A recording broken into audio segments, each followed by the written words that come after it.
Hello. If you're wondering why I am sitting or standing next to Meghan Markle, it's because I'm about to take a test, or a test that would be similar to the one that she'd have to take to get a British citizenship. And since I'm, going back to Britain in May, I thought now would be a good time to test whether I should even be permitted entry into the country as an informed or uninformed citizen. So since I've been away for 10 years, this could be a little bit embarrassing, but we'll just see how it goes. A few weeks ago or months ago, I took the US equivalent of this test and did okay, I think. But after watching Hamilton, actually, in Chicago yesterday, I was reminded that I forgot a question on the Federalist Papers there. And so that reminded me then to take this quiz, which I'm about to do. Oh, man, what a first question. I get this question a lot from my YouTube subscribers. What countries does Great Britain refer to? Is it England, Scotland, and Wales? Just England? England, Scotland, and Northern Ireland? Or England and Scotland? And the answer here is England, Scotland, and Wales. There's no Northern Ireland. There is Northern Ireland, of course, in the United Kingdom of Great Britain and Northern Ireland, but that's a different thing altogether. Okay, so I'm going to go with England, Scotland, and Wales. It is indeed. Let's move on to the next question. Oops, I'm going to have to scroll up, am I? Which is a fundamental principle of British life? Ignoring your neighbours, it ought to be. Look, they've spelled neighbours the American way. This is CNN, so we have to go with that. Actively supporting your local football team, Grimsby Town, for the win. Eating fish on a Friday. I think all of these should be. Or participation in community life. That's not quite as fun. But it is, nonetheless, I think, the answer here if you rule out through process of elimination. So participation in community life is a fundamental principle of British life. Click that. Indeed, it is. Easy. All right. Next question. Which colonies of the British Empire decided to declare their independence in 1776? I think we know the answer to this, don't we, America? But I'll read out the answer choices nonetheless.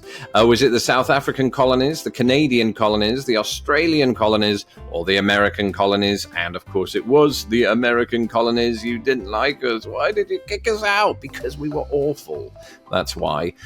In fact, watching Hamilton yesterday just further emphasize that.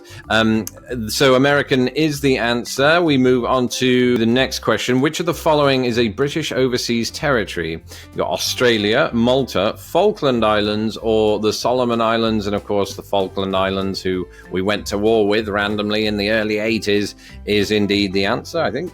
Yes, couldn't be Australia. That would make no sense. They're a country. Who built the Tower of London? Was it Queen Elizabeth II? Yes, it was. She had a magic time machine, as did Winston Churchill, apparently. No, it was either Oliver Cromwell or William the Conqueror, and it was indeed William the Conqueror. Good. What do Sir William Golding, Seamus Heaney, and Harold Pinter have in common? Well, they're all literary folk. I know that for a fact. They have all been awarded the Nobel Prize in Literature. Good start. They have all been Prime Minister. I don't believe that's the answer. They were part of the British expedition to the North Pole, the first one. No. And they are all famous British athletes. It is most certainly that they were awarded Nobel Prizes in Literature. Harold Pinter wrote some of my favourite plays, one of which I've performed in. St. Andrew is the patron saint of which country? Is it England? No. Scotland? Wales? Or Northern Ireland? It is indeed Scotland. I don't know why my voice is going like that. I'm not Welsh, so we'll move on to the next question. In everyday language, people may say, rain stopped play. With which sport is this phrase associated? I always associate that with tennis, but I'm not seeing tennis as one of the options. So there's football, but you don't really get games called off for rain unless it is in extreme circumstances. Could be cricket. It most likely is cricket, in fact, because cricket is the only sport where they chicken out because of a little bit of rain. Or I'm kidding. I mean, I don't understand cricket, so I'm just passing judgment with total ignorance and blindness. Rugby is another sport that continues despite rain, and I think I've seen horses ride in the rain, potentially. So I'm going to go with cricket. It's a very, very much a summer sport, isn't it? It is indeed cricket. Who has to pay national insurance contributions? Well, while I'm living in the US and working here, I do not. So that could rule one of these out. All those aged 50 and below, people who work full-time, single people with no dependents. That would be really weird. Everybody in the UK who is in paid work. And I think it's the last one, because when I lived in the UK, I worked part-time, and I'm pretty certain even then I was paying into national insurance contributions. So I think it's that. I don't think it's people who work full-time, or at least just those people. So let's go with everybody in the UK who is in paid work. It was correct. That's amazing. I went high-pitched there. I need to see someone about that. Probably through the NHS. What is a responsibility that you will have as a citizen or a permanent resident of the UK? Looking after the environment. Absolutely. If anyone who's seen Countryfile knows that's true. Keeping an allotment. Again, anyone who's seen Countryfile, well, it's not necessarily a responsibility for all of us, but visiting your local pub regularly, yes, that has to be the answer, and using your car as much as possible. No, I'd be the worst citizen ever if that were the case. I think out of these, because it's not, it's not required or a responsibility that everybody keeps an allotment. It would be good if it was a requirement that we visited our local pub. But I think the answer we're looking for here is looking after the environment. Why is 1918 an important date in the history of women's rights? Women were made legally responsible for their children. Equal pay laws were passed. The first divorce laws were passed or introduced. Or women were given the right to vote. And I believe it is that they were given the right to vote. It was shortly after World War I. And that is correct. So next question is, what do we got here? So the next question is, where is the UK Parliament based? Is it Stormont, Senedd, Holyrood, or Westminster? I think we all know the answer to that. It is indeed Westminster. A lot of chaos happening there right now. Not because there's a ring road, I just mean because of Brexit. In which part of the British Empire did the Boer War of 1899 to 1902 take place? Was it Canada, was it India, Australia, or South Africa? The answer there is South Africa. It's one of my favourite wars of all time. I'm joking. There's no such thing as a favourite war. But if there was, which of the following is a famous Stone Age site in the UK? Is it Stonehenge, Globe Theatre, Windsor Castle, or Nelson's Column? I always find Nelson's Column hilarious because it sounds rude. No, the answer, I think you all know it. He's screaming at the screen right now. What do you think it is? I think it's Stonehenge out of these ones. So I'm going to go with Stonehenge. It is indeed Stonehenge. Who invaded England in 1066? Was it Richard the Lionheart? Was it Canute? Was it Harold of Wessex? Or was it William of Normandy? And I think it was old Bill of Normandy, wasn't it? So we'll go with that. Was indeed. It's been a while, since I studied 1066. Battle of Hastings and all of that.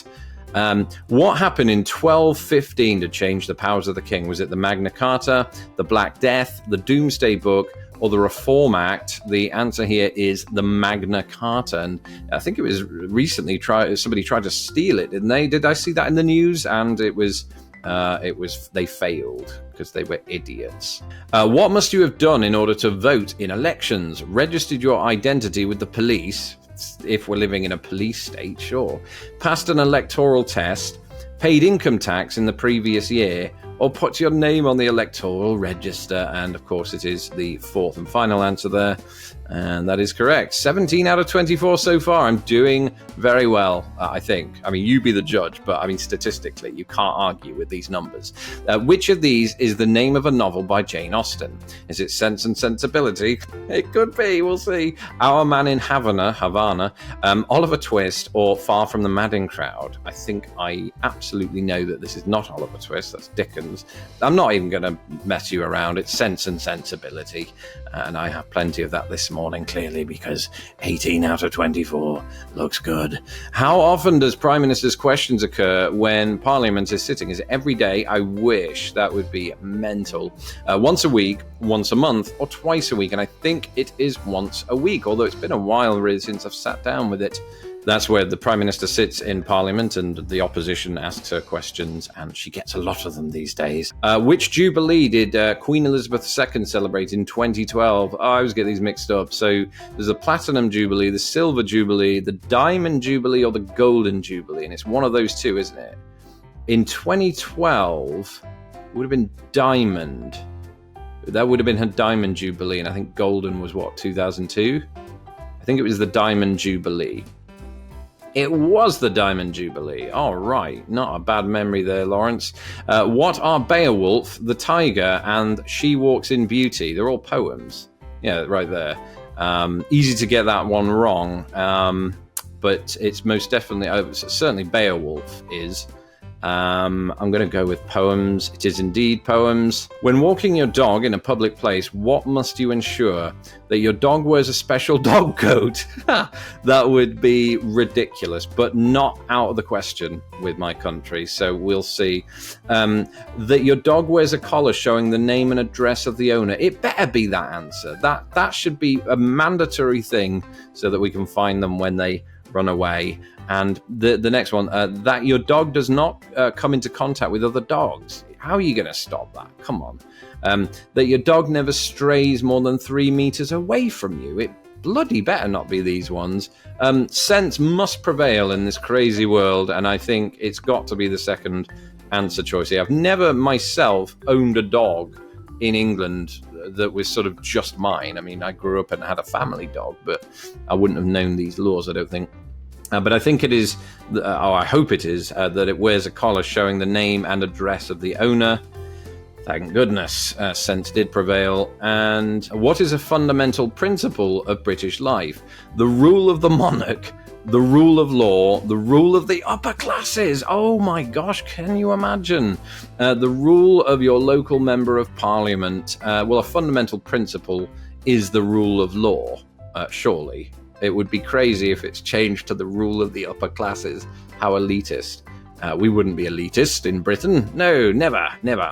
All right, so yes, the rule of law is correct. And the final question, there's pressure on now, because if I get this wrong, then I don't get a 100% score. Which stories are associated with Geoffrey Chaucer? Thank you. Is it the London Tales, the Westbury Tales, the Canterbury Tales, or the Ambridge Tales? And it is the Canterbury Tales.